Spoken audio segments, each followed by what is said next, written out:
گوجری زبان میں اپڈیٹ سنیے۔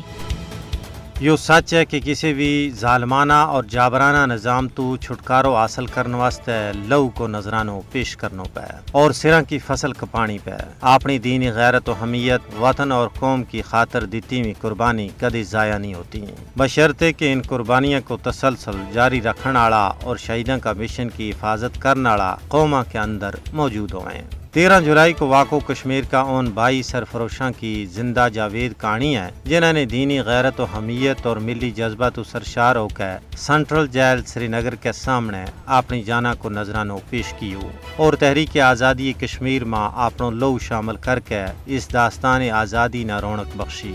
یہی وجہ ہے کہ کشمیری قوم ہر سال 13 جولائی کو تیڑو یوم شہداء کشمیر کا نام مناوے اور 1931 کا 22 عظیم شہیدانہ خراج عقیدت پیش کریں۔ نالے اس عزم کو یادو کریں کہ جب تک ظلم و جبر اور بھارتی غلامی تو آزاد ہونے واسطے حق کی خود ارادیت کو موقع نہیں مل جاتا اس ویڑا توڑی کشمیریوں کی جد و جہد جاری و ساری رہے گی۔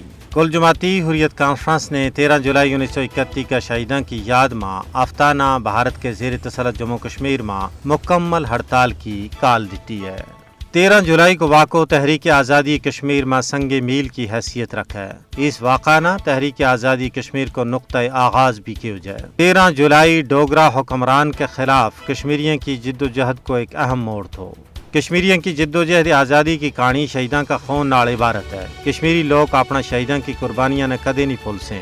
شہیدانہ خراج عقیدت پیش کرنے کو بہترین طریقہ یہ ہے کہ بھارتی جبری قبضہ کے خلاف مشترکہ طور پر لڑے جائے۔ کشمیری عوام اس عزم کو یادو کر رہے ہیں کہ آزادی کی نکی لو تک بھارتی قبضہ کے خلاف جنگ جاری رہے گی۔